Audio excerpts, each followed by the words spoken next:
June 4th, 1858, Baton Rouge, Louisiana. The air inside the auction house was thick with heat, tobacco, and unease. Lot 19 stepped onto the platform. A woman in her early 30s with skin like burnished bronze and eyes that never looked down. Her name, the clerk read, was Eden. She stood straight, unflinching, her wrists bound, but her presence unsettlingly calm. The auctioneer cleared his throat, boasting of her rare literacy, her steady health, her years of domestic service. Yet, the crowd, planters, traders, and overseers shifted their weight and said nothing. No one bid.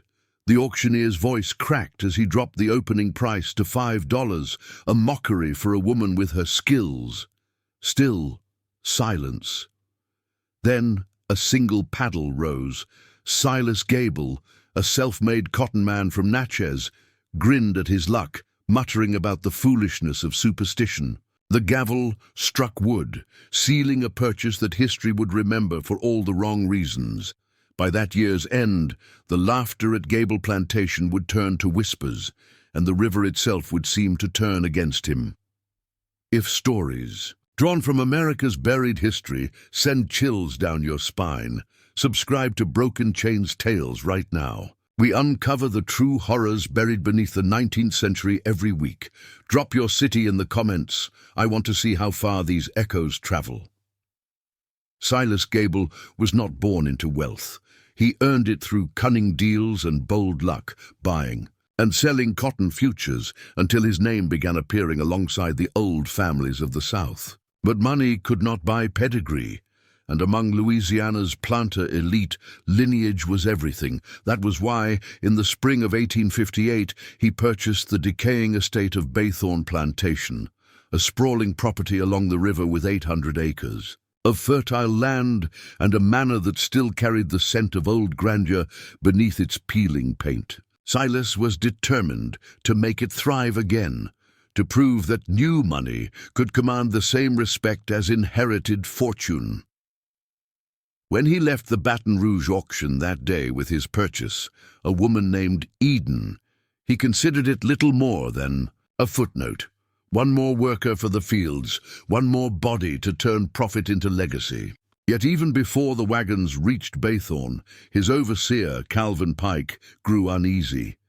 The other enslaved people avoided looking at Eden, murmuring prayers under their breath as she walked past. Silas noticed how she carried herself, not fearful or broken, but composed, almost dignified. That night, as thunder rolled over the cypress groves, Eden approached him with a calm voice and asked permission to clean the plantation's well before she settled into her quarters. The request was strange, but Silas, amused by her boldness, allowed it. By morning, she had drained the old well completely, scrubbed its lining, and refilled it with fresh water drawn from the bayou. Within days, the coughing and fever that had lingered among the workers vanished. Silas called it coincidence. Pike called it witchcraft. Eden called it setting things right. The crops began to perk up, the livestock drank more readily, and for the first time since he bought the estate, Silas felt he had made the right investment. He began referring to her as his lucky charm, never noticing the way the others crossed themselves when she passed. In the evenings, she would stand by the well, staring into the rippling surface as if it whispered back. And though Silas didn't yet know it, the water she had touched would soon reveal everything that Baythorn Plantation had tried to bury. By midsummer, Baythorn began to show signs of life again. The cotton fields, once yellow and stunted, grew thick and white beneath the blazing sun. Silas hosted neighbors for supper, boasting that his new methods and his new workers had turned his luck around. But beneath the laughter and clinking glasses, the older planters exchanged uneasy glances. They knew the name Eden. Whispers traveled faster than the river current, and every man at that table had heard a version of the same tale. A woman who came to ailing plantations, healed their sickness and left them cursed. Silas laughed off the superstition, though he couldn't ignore the way his overseer Pike flinched whenever Eden's name was mentioned. Strange things began to happen around the property. At dusk, faint symbols appeared drawn in the dust along the fences, circles within circles, lines pointing toward the well. Silas thought it the work of children, but Pike swore he saw one freshly etched vanish before his eyes when the morning fog rolled in. One night, the overseer's dog began howling and wouldn't stop. By dawn, it was found dead, body twisted near the well, mouth filled with water. Eden said nothing, only spread ashes over the spot and whispered that the ground was thirsty. Silas tried to shake the unease. The crops were thriving and profit was profit. Yet his dreams turned restless. He saw his fields flooded in moonlight, the rows of cotton bending like they were bowing to something unseen. He began keeping a pistol by his bed, though he couldn't have said why.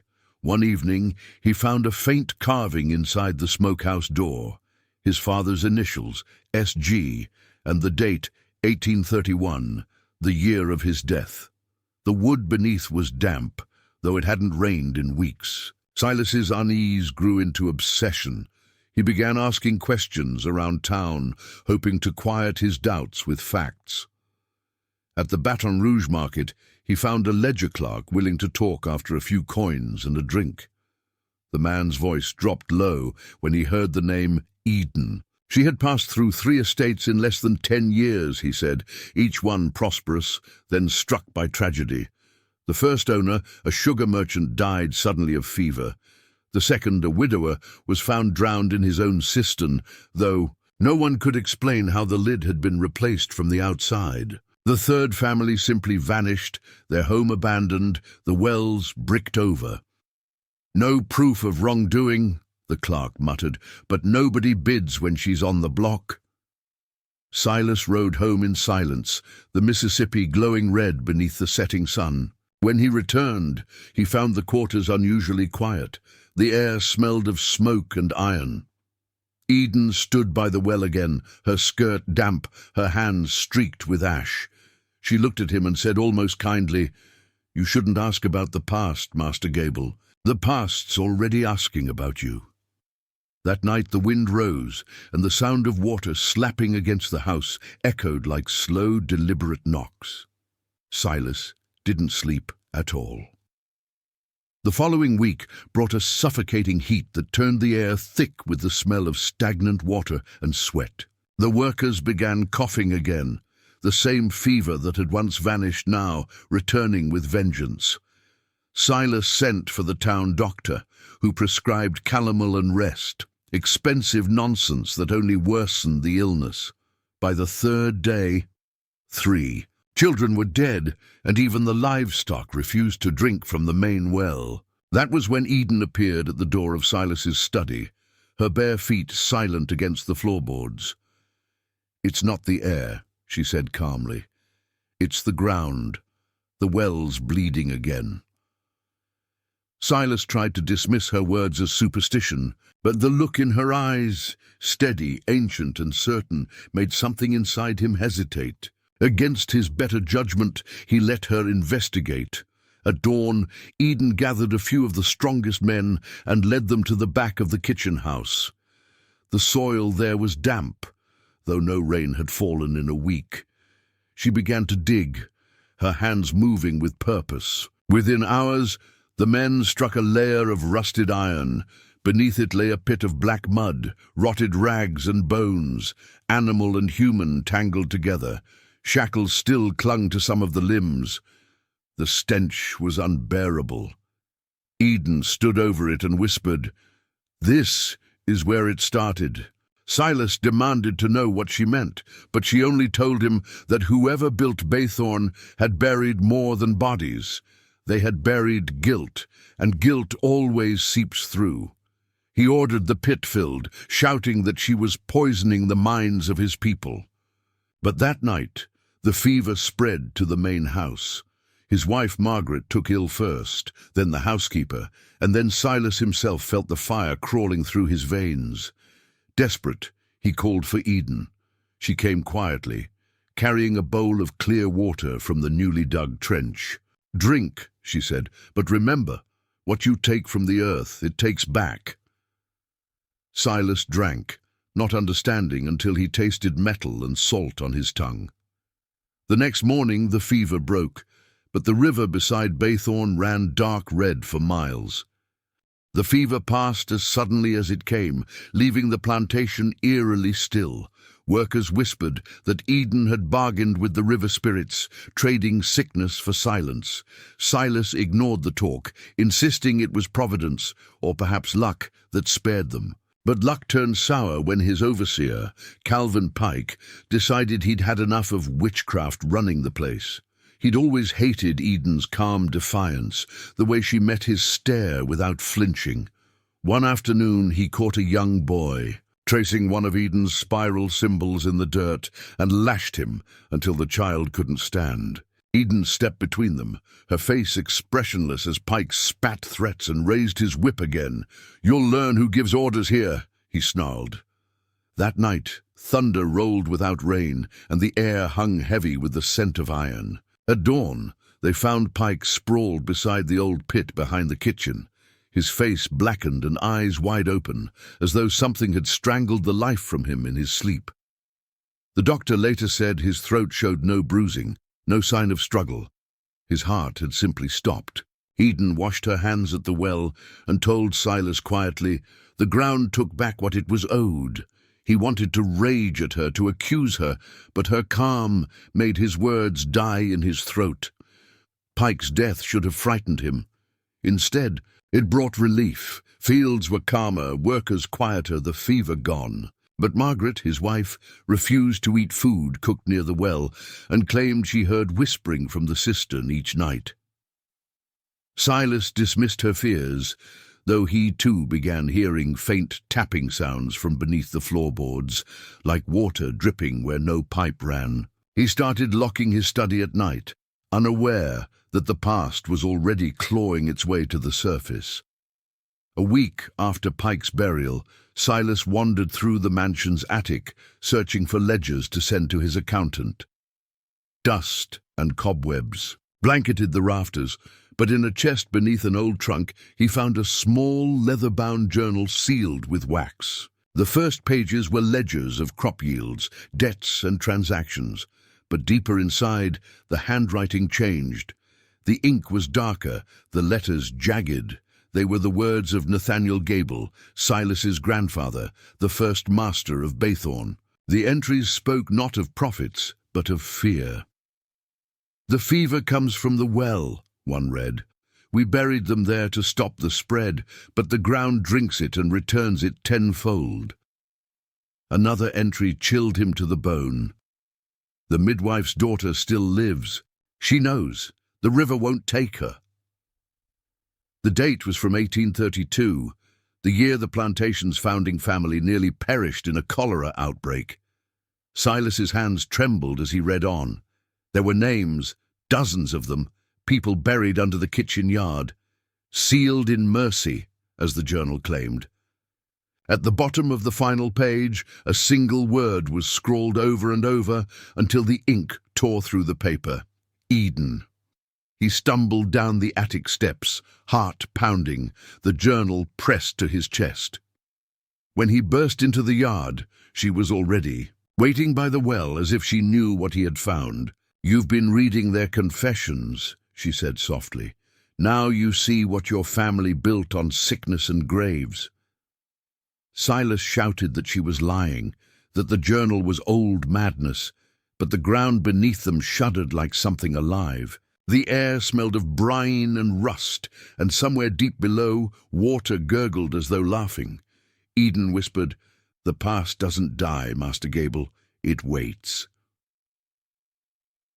Silas confronted Eden that night in the courtyard, the journal clutched in his shaking hand. The moon hung low and red above the cane fields, and the air pulsed with the steady drip of water from the well.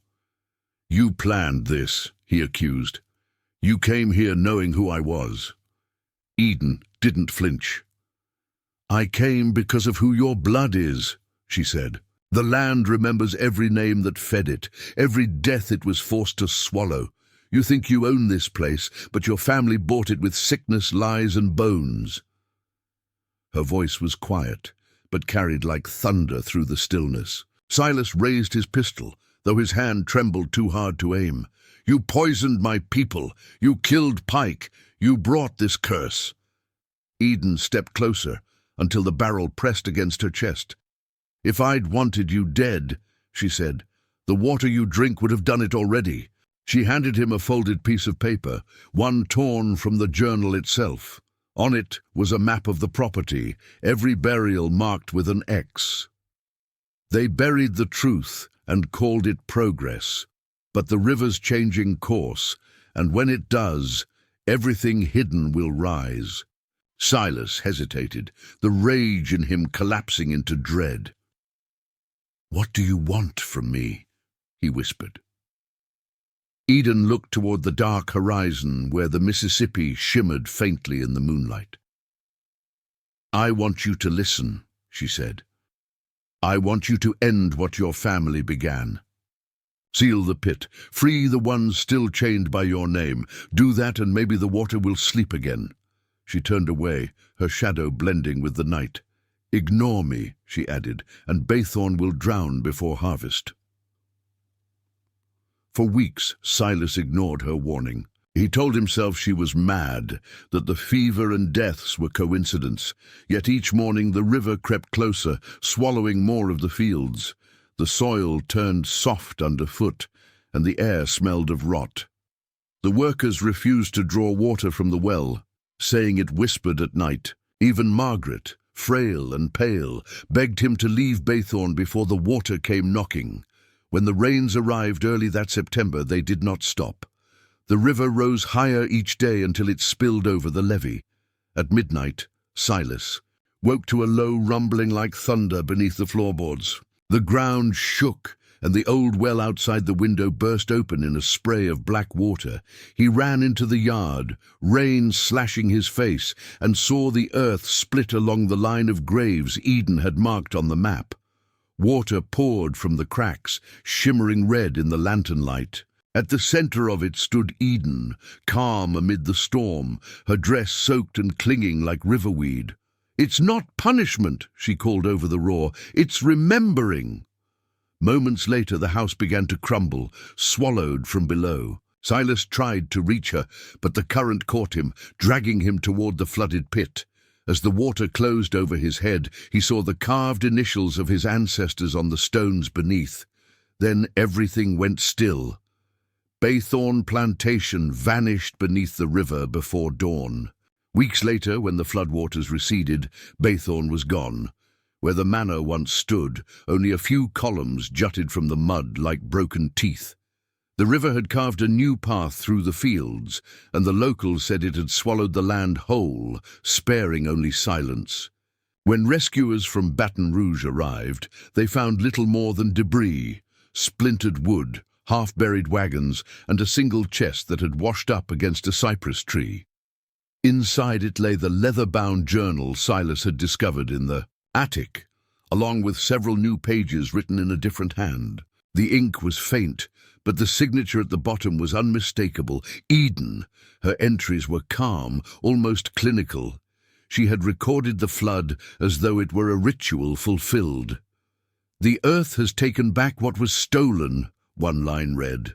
"The dead rest easier when the living stop pretending not to hear them." In her final passage, she wrote of leaving Baythorn, walking north along the river with clean water at my back. She spoke of new soil, new graves, and a promise that one day the land would remember differently, not through vengeance, but balance. No one ever saw her again. Years later, when a new owner tried to rebuild on the site, workers unearthed bits of brick and rusted chains. A few claimed to hear rushing water even on dry days, or to see faint spirals forming in the mud after rain. Most ignored it, dismissing the talk as local superstition. But every spring, the Mississippi rose higher near Baythorn Bend, and each time the water turned the color of old blood for 3 days before running clear again. Locals say it's just iron in the soil, Others whisper that it's the land remembering. If you stand by the water's edge at dusk, you can still hear it. The faint echo of a woman's voice murmuring to the current, patient and certain, reminding it to keep its ledger balanced. And that is the story of Baythorn Plantation, the place the river refused to forget. History books won't mention Silas Gable or the woman called Eden, but the land still carries their memory in every flood, every whisper of the current that bends around those ruins. Maybe it was vengeance, maybe it was justice, or maybe it was simply the earth setting its balance after too many years of silence. What's certain is that power always leaves traces, and sometimes those traces learn to speak. What do you think really happened at Baythorn? Was Eden a healer, a spirit, or just a woman who understood the land better than the men who claimed to own it? Do you believe the river's rise was coincidence, or something older, something waiting for its due? Tell me your thoughts in the comments. If this story from America's buried past left its mark on you, make sure you subscribe to Broken Chains Tales and turn on notifications.